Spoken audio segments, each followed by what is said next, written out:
Breaking the gray. Hi, Sarah. Hi again, Russ.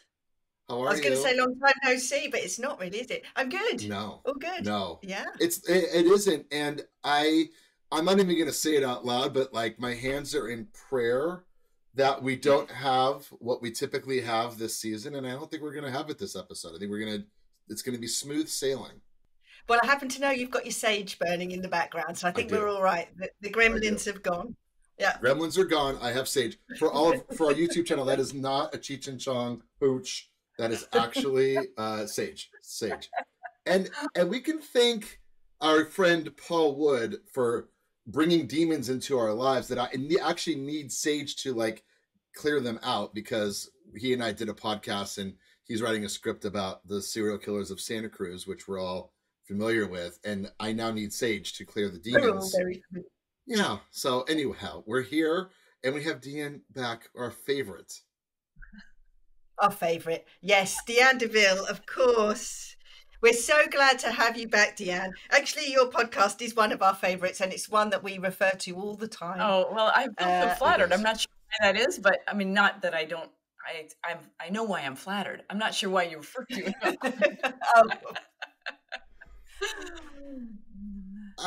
It's interesting. Sarah, you were here recently and you were staying at Deanne's house, right? Sure. Yeah. Mm-hmm. And did you mention that there was a pig there? Mm. There's a whole farm at There's a whole farm. Okay. Can we please talk about that for a second? Menagerie. Okay. I used to have a farm. In fact, my daughter and I were just talking about it, and she was wondering what possessed me to go this far. Because as a kid, it was really fun for them. At one point, we had 18 animals, and 16 of them lived here at this house. 2 horses were boarded. The other 16 were here, which included, and this was before the pig. We had guinea pigs and rabbits and birds and dogs and cats and chickens. I had a turkey running around. I had turkey eggs. And so, yes, it was entertaining. And today, though, so at one point I said, enough, no more new animals. It's going to be attrition and then whatever's left over. So today I have, because it's, kids are out of the house. So it's me with 1 pig, 3 dogs, and 1 cat. So only 5 animals at this point. And what kind of a pig is it? He's a potbelly pig. He's about 100 pounds or so. Pig. Yeah, he's 12 years old. If you needed to, how old do they live? Well, if I keep him healthy and he remains cancer free, and so he eats healthy food, so I imagine he will. We're all still subject to the environment, but he's a pretty good environment, pretty low stress life, lots of veggies, and so he'll probably go to 20, 22. Who knows? And are pigs vegetarians? Yes. Well, they'll eat whatever you. He'll eat bacon. They will. That's disgusting. Oh, no. Well, but of course, never do that. If I don't even know how humans taste, but I have to imagine it must taste disgusting because it's not on any menu anywhere. I'm not sure that's the reason why it's not on any menu anywhere. I know. Yeah. Okay, that was a great start. Deanne said, "Let it go where it goes." I saw the background and I was like, I have to bring up the pig. Okay. Yeah. Deanne, you are here to talk about something far more important than eating humans. Okay, good. Because I can't really talk about eating humans. I don't have any experience with that. I would just be guessing. We could have fun with that if you wanted, but someone somewhere tried it and it didn't work. Yeah, for sure. I'm sure that's why we got all kinds of things going on. But let's get back to Deanne and what she's been doing since we last spoke, because yes, you're right. I did go and stay with Deanne, and of course she's progressed since we last spoke, and she's been doing a lot of interesting things, and so that's why it's so cool to have her back on. I mean, Deanne, I'll let you speak for yourself, but I know that you've been kind of doing psychedelics, and you've been doing the toad thing, which I can never remember the name, all kinds of interesting things, which I'd really like to catch up on, because it's kind of more going towards consciousness expanding, as well as kind of being in top level health. Right. It really is. And it's all kind of new to me as well, in that, psychedelics are becoming more mainstream now. Michael Pollan has done an awful lot to bring it out in the open. and psilocybin kind of thing. But there are many other forms of psychedelics, and you mentioned the toad. There's a toad and a frog. The toad, there's a toad licking thing. There's something on the skin of the toad, which when you go to a clinic, you don't truly lick a toad. They extract it and they put it in your mouth, or they may even create it in a lab. I'm not really sure. But what I did was Cambo, which it's like a tree frog venom. And Cambo is rather interesting. It's legal in all 50 states. And in South America, it's known as a warrior medicine. And so they take Cambo in preparing for battle. And what they say is that enhances all your like opens up dilates your pupils. And it really kind of accentuates the fight or flight, essentially. It readies your body and you're incredibly sharp and aware. It readies your body for war, essentially. And so the first time that I did Cambo was several months ago. And I was a little nervous because we're in a group of 10 people in a circle. And the format is the shaman will go around to each person and basically burn 3 little holes. And I don't know, you can't really see probably. You can kind of see there's 3 little scars there. This was the first time I did it. They burn 3 tiny little holes these are called the gates, to open the gates. And then they apply the medicine, and it takes a few minutes, but it gets through the lymphatic system. And since there were 10 of us, he did first 5 people on the other side of the circle, and then I'm on the other side. So I got to witness the first 5 people getting this. And and you didn't run. You didn't run. You like I'm staying. I was tempted to run. Let me tell you. So the one of the women, she's like, oh no, and she's fanning herself, and she's like, then she gets on the ground, she's rolling on the ground, and she's like in agony. And my daughter is sitting next to me, and she says, "Mom, you're gonna be good. You're gonna be fine." And I'm like, what am I doing? And so I thought, I've committed to this. I want to do this. I'm here, right? This is it. You got to try everything, right? You guys know this. This is part of your whole thing. Is like, give us a challenge. We're going to do this challenge for the week. You try things, right? You got one life. Just go through it, right? And so I thought, okay, I'm going to do it. And so and it takes a few minutes, but after the medicine starts getting through the system, for me, it's probably a little different for everybody, but for me, I felt like heat rising literally like from my toes all the way up to my head. And my head felt really, really hot and such pressure. Like I thought my head's going to explode.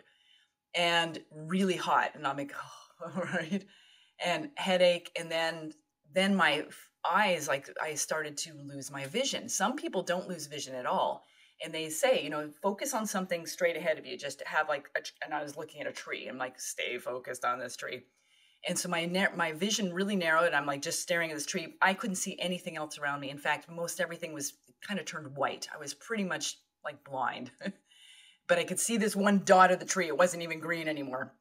And it's like breathing through it. And I'm remembering the drill of focus and breathing, and remember that it's like, you're a warrior, and going through it. And then you start purging. And because prior to Cambo, prior to the medicine being applied, you drink 3 liters of water within 15 to 20 minutes. And you need to drink it quickly because you don't want it to get through your digestive system. We want it to, because you start purging, you want something to purge, but you don't want it to come basically from your gut. Like it's not fully digested, right? So it's an easier relative term. But this way, what it's to do is to release the toxins from the lymphatic system, not your gut. But you need that water to do it. So I start purging, and it lasts about, probably 15, 20 minutes. And I couldn't see when I'm purging because it's just going on the ground on the rocks in front of us. We're in the Arizona desert. And so I can't see because I'm seeing white. But later I was told that it was pretty much neon green, kind of like antifreeze. And which I'm told, yeah, right? It's like, okay, that was inside my body. So I'm told that color is like releasing heavy metals. So I thought, this is good. I want to release heavy metals, right? So after about 15, 20 minutes, I'm pretty weak. I'm starting to drink some water. Coconut water is good.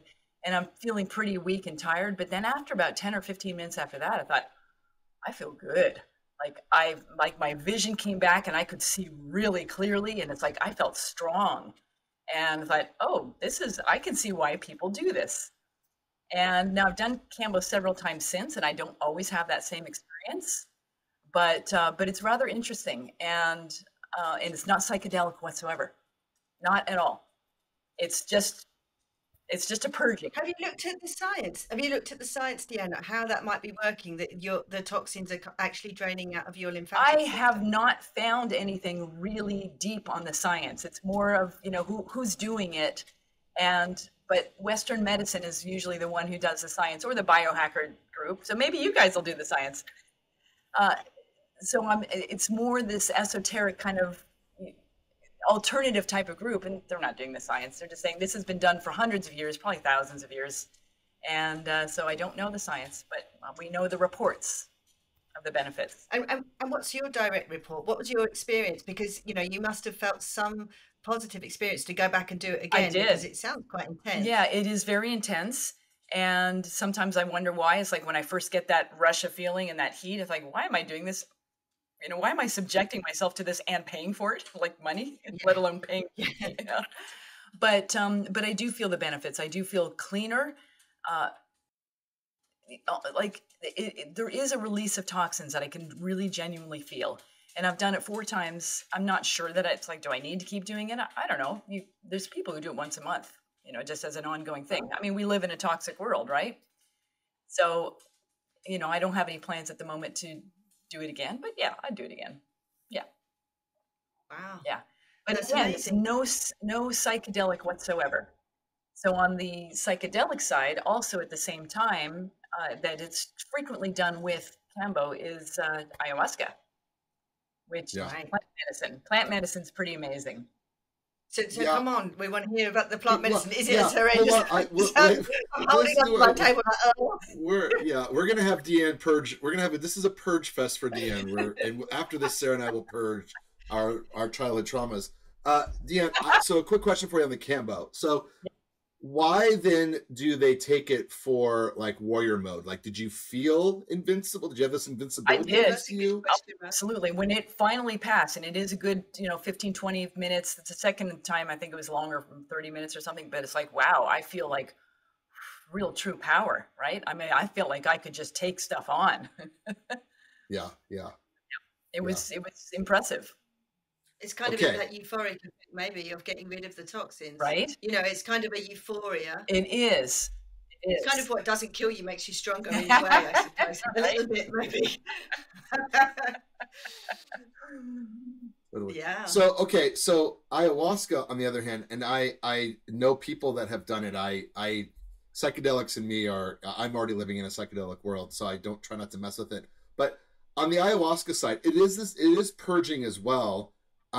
And like technically someone said to me, oh, it releases the same hormone that you would release right before you die. So it's this kind of the claim of like, you see your whole life in front of you. That's what it is. It's that like your body is purging itself. And so, but I'd love to hear, because the person I know that did it passed out cold and hit their head and didn't enjoy it at all. No. But it's a little disappointing. Yeah. Totally disappointing, and covered in their own vomit, and it was just not a good scene. And but I'd love to hear how it was for you, and and the process as well, because the process is interesting too. It is, and I have done it a few different times, 3 times. And the first time, it was just very entertaining, if you will. I just was having fun, and I fell asleep a lot, and I was like kind of beating myself up, like, don't fall asleep. Come on, do some work here. Like, get through some stuff here. Like, put this to work, because that's typically my mode. It's like I'm always about self-improvement, and it's like, no, just relax, just enjoy it. But then the next time I did it several months later, 2 nights in a row. And typically, I mean, every shaman is going to be a little bit different. Every ceremony is a little different, but typically the shaman will, you drink your first cup, and then several hours later, they walk around and say, offer a second cup if you want it to go again, and even a third cup. And so the very first time I did it, I only did 1 cup, and, so it wasn't super intense. But the next time I was committed to, taking more. And so the second time it was rather interesting because it is definitely a psychedelic. And there was at one point, and they encourage you to have an intention or a question before going into this. And one of the things that somebody suggested, it's like, ask what it's like to fly. And because that can be really fun. And so I kind of did that. But again, with me and my science geeky, it's like, I want to know stuff kind of thing. I said, okay, let's fly. And then a voice was saying, it's like, well, would you like to see the universe? And so I flew, literally, I was in the universe, and I could see, like the Milky Way galaxy, the beautiful colors that you see on these pictures. I was in it, in the middle of it. And what was most fascinating about it to me was that it wasn't just the colors and the stars and everything that we see normally, but I saw a grid pattern. It was like geometry. And, that sacred geometrical pattern kind of thing. And I could see that everywhere, like a blanket. It's like, wow, the world is made up. Like, math is truly the language, and I can see it. It's in front of me. And so, and it was just, I felt suspended and supported and part of such a bigger, it was a very spiritual experience, part of such a bigger thing. And then when I'm back in my seat and we're all sitting in front of a fire, and I'm looking at the fire, I see the same thing. I see the fire as a total grid, and it's like math, language right in front of me. It's like, I'm looking around, it's like everything's this pattern. I know what it is, Deanne. I know what it is. Yeah? It's that you saw the Matrix. You found the glitch in the Matrix. It's the glitch, right? You found the glitch in the Matrix, yeah. It was It's pretty true. cool. Well, yeah. It's so interesting, the universe piece. And it was funny. I was, my daughter took a class, in college, psychology of death. And, this obsession with death and so worried about dying. And so I was talking to my therapist about it. I said, my poor daughter, she just can't get it out of her head. And, she took this class, and I think it's making it worse. She's like, actually, I don't think it makes it worse, because what ends up happening is that you start to look at death not as the end, but as the beginning of the next stage you're going to go into, or the next plane you're going to go to.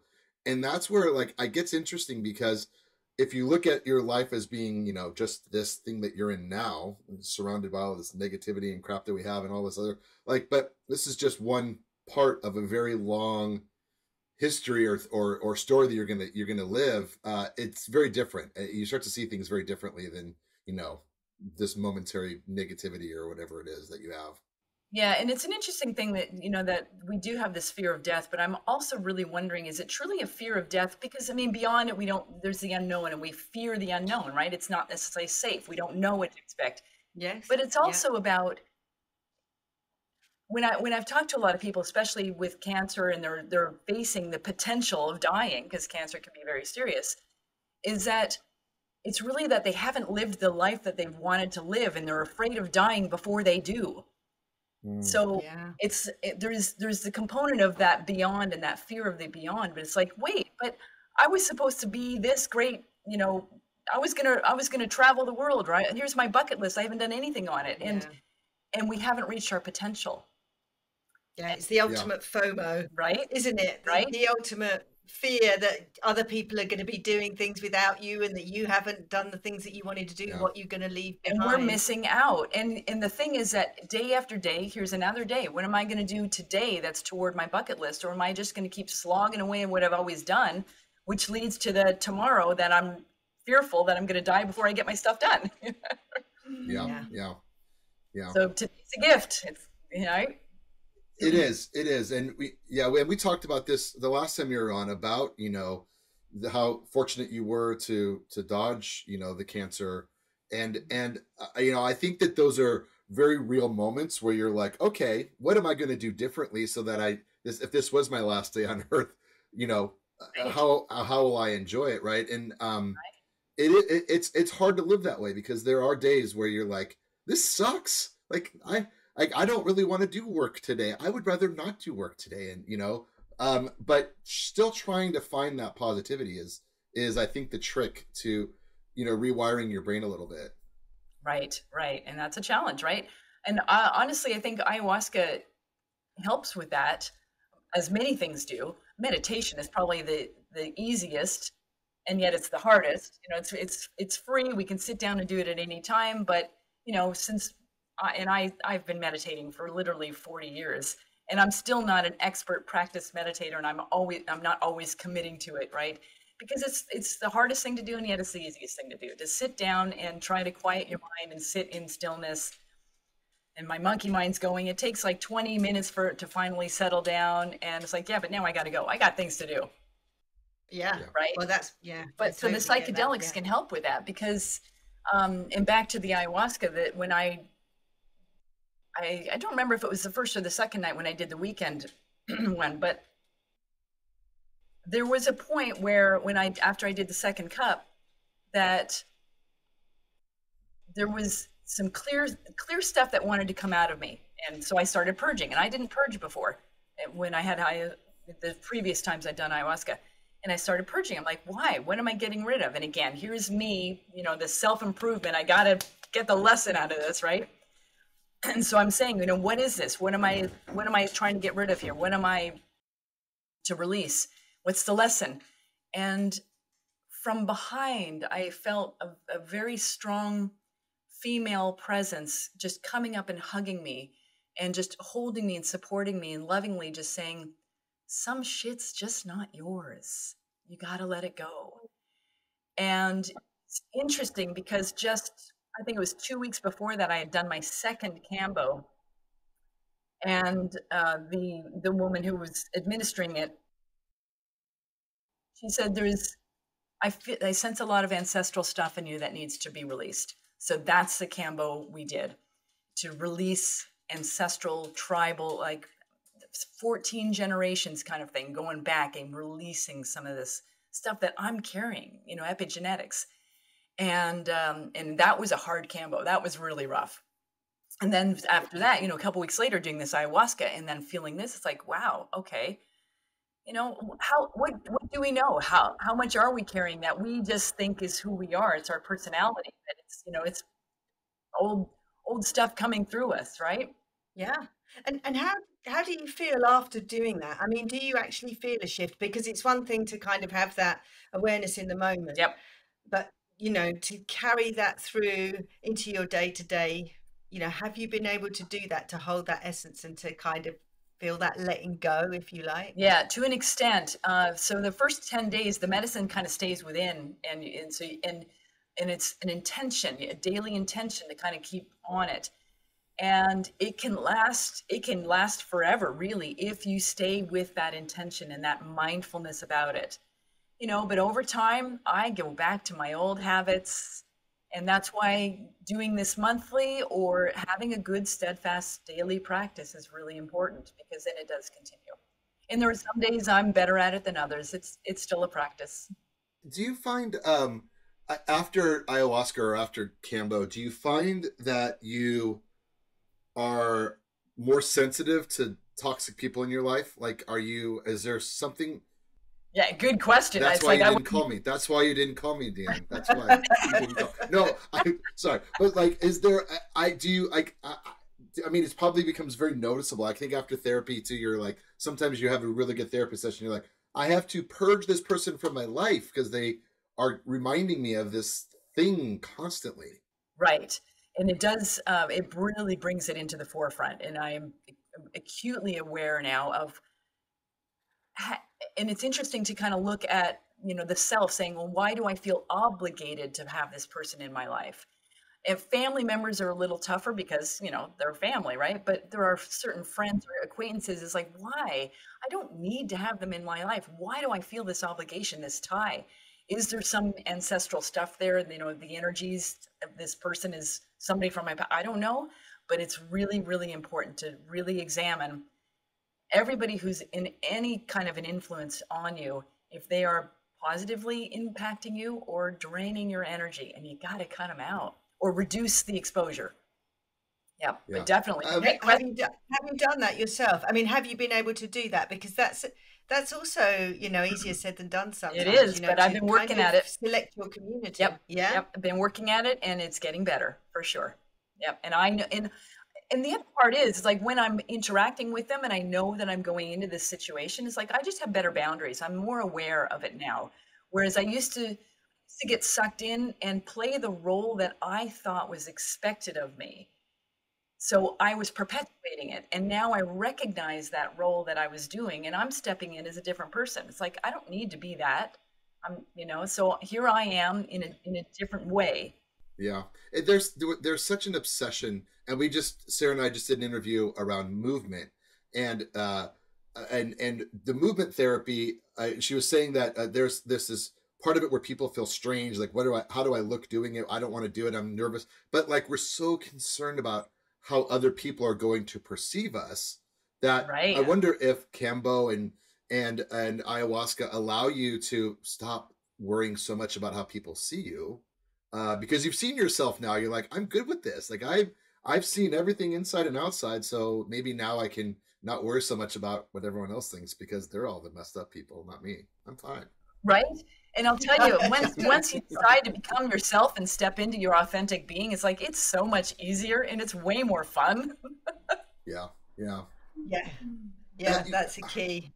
I did have a question though, because I know that the people that I know for ayahuasca didn't go to Peru, and they didn't go to the jungle to do it and have a traditional shaman. There are, I know we probably shouldn't say, but there are places that you can do this in America that have a shaman as well, right? Right, there are, yeah, and it's pretty quiet. You know, it's not like published in the newspaper, but yes, there are places. And yeah, there's I know people who go regularly to Costa Rica or to Colombia, and in Colombia there is a shaman. I don't know his name, but he's apparently 108 years old, and he still drinks medicine daily, and he's in this very small town that like you have to take a little puddle jumper and then like a 4-hour bus ride, and you're deep in the jungle. But when you get to this town, there's murals of this man painted everywhere because he's the town's, he's the shaman, and he's just, everybody reveres this man. And he has been drinking the medicine daily and apprenticing. He started apprenticing ceremonies when he was 8 years old. So he's literally been doing this for 100 years. Wow. That's incredible. Yep. Wow. And what would your advice be for people? Because people are probably going to look into this. I mean, obviously we don't recommend anything to anyone, but It's just interesting to hear, how you would think people might at least investigate this a little bit. Would, especially the frog venom, that's something that people can do. Absolutely. Is it, is there a way to ease into it, or is that just like full on you're doing it or you're not doing it? No, I think you can you don't really ease into Kambo because once they put, the gates. Once it's in, it's in. Once it's in, it's in. Yeah. However, once the gates open. However, the last time I did Kambo, one woman had 17 gates. I've only done 5 at the most. Like here's my first one was 3, and I've done other points that they've done 5. And so it's more medicine, so it's more intense. And one woman, she did 17, and it's like, wow, that's impressive. I haven't gone there. So if somebody was interested in this, look up Kambo, and because there are many practitioners all over, and it's legal in all 50 states. It's not an easy thing to do, but I'll do it again. And then from there, you can talk to the practitioner that's administering it and maybe find some other options as well beyond Kambo. Yeah, super cool. And what do you think is? I mean, we spoke to you quite a while ago on I think it was season 2 of the podcast. But what do you think has been your major learning since we last spoke to you? Has it been this plant medicine or something else? Well, the plant medicine is assisted in it, but really the major learning is how disconnected I was from who I am in my essence. And so the plant medicine certainly helps with that. But cancer is often called, often in alternative circles, not Western medicine, it's often known as a disease of disconnect. And so much of our life and how we are in the world, in our culture, in our society, and we're human doings, we're not really human beings, and we're constantly being efficient and, getting stuff done, right? And we stay in our head, and our body is simply a transport system to move this brain around to get stuff done. And we're disconnected from how we're feeling. And we're taught at a very young age too, that if you're not feeling good, it's like, don't be a crybaby. Don't say anything bad about somebody else. I mean, so we're taught to repress these feelings that are real feelings. And so as we get older, we don't know how to handle feelings that don't feel so good. So we just repress them. And as we get busier and busier with our life, and we're working and we're basically trading our time for money and, looking for happiness and fearing death because we're not living to our potential, so all of this leads up to numbing the body. People turn to alcohol or other substances to avoid feeling these awful feelings. And then of course something comes of it, like cancer or lots of things, right? And it's really truly a disease of disconnect. And when we realize, it's like, wait, what am I doing? What's important to me? How is my body feeling? And really connecting to who we are as an authentic human being. Again, like I said, it's so much easier and more fun to be yourself. But Russ, as you mentioned about, people doing movement, and it's like, how do I look? Do I look goofy or whatever? It's like, we're so concerned, and we put these masks on because we want to have that approval. And it's hardwired. We're tribal beings that if we're kicked out of the tribe, we literally die. So it's understandable, but that's why we got to create our own tribe, like you guys, right? It's like, I can be whoever I am and you guys will still love me. And you're my tribe. It's good. Yeah, right. Yeah, it's about community and connection. Yeah, we've said this many times, Deanne. Yeah, and that's about where you're talking about, Russ, about getting rid of toxic people from your lives, because really the people who you have in your tribe really do shape you and help you get to your full potential. Because if you're having to put on a mask for people, you're just limiting yourself, Absolutely. And so that's been the biggest thing, I think, in the last, so my cancer diagnosis was 5 years ago now. So technically, they've changed it. It used to be if you lived 5 years, they called you a cancer survivor. They've changed it to 1 year, apparently. Oh, yeah. Right. So, oh, really? Because, because they want more cancer survivors, but yet they weren't getting it if you had to. Yeah. So technically, I'm truly a cancer survivor. And again, my prognosis was so bad at the time that my oncologist said if I did not do what he said of chemo and radiation, I'd be dead in 6 months. And so, I feel like I'm ahead of the game. Am I cancer free? I don't know. Do I feel good? Yeah, I'm feeling pretty good. Do I have stuff going on? Sure. But, I'm 56. Stuff happens, right? Yeah. The post 50 is really, really interesting. Your body tells you so many different things now. Your body's like high alert all the time. You're like, I used to like wake up and be like, oh, I got a pain here. Now I just have pain constantly. And I'm just like, my body's like high alert, high alert. If you don't respond to it, then it's not really a high alert. So maybe we have to tell our bodies to stop sending me the high alert because I'm just going to ignore you anyway. And I just keep moving. I don't care if people see me. So. Right. Exactly. We love you anyway. Yeah. I wanted her to talk about the infant movement, and it's funny, like right after we did the interview, I went upstairs and let my dogs out, to kind of do their morning ritual, and both of them did the shake. So I'm like, I'll shake with them. Well, they're not going to judge my shake, right? They're not going to judge my shake. My dogs did it too. Yeah, did you shake it off, Russ? Because you were a bit. Did you take off all of that techie my stuff? lab gets his jowls going, and I have some jowls too, so I can get my jowls like my lab going. So. As long as the saliva is not going everywhere, that's okay. Right, exactly. I'm pretty good at keeping the mouth closed. I was dog, not you, but okay. No, I know. It's the same for me though. But Deanne, honestly, this is so fascinating. I think, as we always say here, this is not recommended for everybody.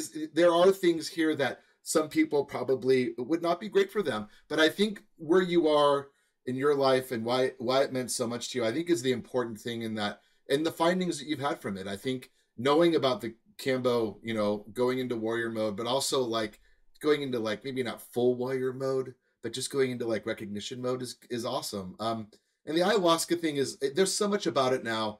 And I have found the 108-year-old shaman. His name is Tata Quirubin in Colombia. Yeah. And that article was from 2 years ago, so he might be 110 now. Wow. So, yeah. Amazing, right? every day. That kind of makes life fun. If you're drinking Right. plant medicine every day, you know. Right. And there's rumors that he's a true shapeshifter and he becomes a panther. Okay. What do we know? I mean, what do we Right. know? We can believe that Would it's you not choose possible. a panther? Oh, What would you, if we could shapeshift? We only have 2 minutes left. If we could shapeshift, what would we be? Deanne, what would Oh, you I'd be if you badger. could shapeshift? I'd be A an badger? orca. I'd be an orca. an English badger though, not those kind of little American ones. The great big English ones, the black and white ones with the furry snouts. Yeah. I'd be one of those. They're Ooh, cool. that's interesting. Why is that? It's the coolest animal we have. It's pretty tame. Everything is much, much tamer in England, but we do have a bigger badger at least, and it's pretty gnarly. So Yeah. Wow. Interesting. Yeah. An orca too. Okay, I like what about orcas. India? Are Yeah. orcas. Oh, yeah. I mean, just to swim so freely like that, and the power of just slicing through the water, that would just be so cool. So there is a bear in Hungary that apparently got into some mad honey. It's Oh, I saw that. and I so this saw bear that. is just, It had a psychedelic trip. psychedelic experience. And so you can look up the video and there's this bear just sitting in the trunk, like in the back of the trunk, like They had to take him to the calm down. Yeah, and I will tell you, I've been writing a lot, and all my writing centers around flying for some reason. And my latest script is about this obsession with flying. So I definitely was an owl at some point in my past life, and owls are such amazing animals. I mean, there's like in Mexico, owls are angels, and they're seen as angels. But in other parts of the world, they're seen as like they're like actually like gateway. They like are in charge of the gateway. So, like whenever anyone says they witnessed an alien or an alien, abducted them, they always say they saw an owl. They'll always see an owl appeared first, and then the aliens appeared. So I do think I was an owl, and maybe I was in charge of someone's gate, and I don't know whose gate that was. It makes me nervous to think about, but I think being an owl would be cool. You're up at night, everyone's asleep. You're just, I can echolocate my food. I don't have to see anything. It's kind of nice. yeah. So I think maybe an ayahuasca maybe is in your future to experience that. No, Yes. no, it will not be. Yeah. But I will Well, listen to everyone else's. we're always up for the 7-day challenge, and it's something that I say we're going to reintroduce. Yeah, So maybe next time right. we have I'll you on, interview Deanne, Sarah you're gonna while have she's to just- I'll interview Sarah while she's doing the ayahuasca. I will not be participating. No, thank you. I can't Okay, do so it. I have No I have psychedelics. now I'm gonna do it. guys for the next 7 days. So Okay. next 7 Yeah. days, whenever you're working or you're doing something and you notice that you're tense and your shoulders are up and your body's tense, stop and breathe and feel your body. And it's like, okay, how would I rather feel? Like right now, would I rather feel like relaxed and radiant and open-hearted, or courageous, or like what is a feeling like you'd like to have right now? And then feel it, because it starts with the feelings, and then that generates the hormonal response, so it changes our physiology, but we can choose how to feel. So it's just about observation. Just notice how you're feeling and change it. That's so cool, and it dovetails with what we were learning about the body. If you assume the posture of that too, it helps you feel it. Absolutely. That's why they do the warrior in yoga. I Absolutely. suppose. Yep. Yeah. Yep. Yes, Deanne, we're there. See you All next- right. Thank you Thank again for Yes. coming on again. It's such a pleasure as always. Good. Always good to And, talk to you both. Yes. We'll have you back soon. we- Thank we- you. Thank you. We'll definitely All right, have you bye. back soon. Take care, Deanne. Bye-bye. Bye. Breaking the gray.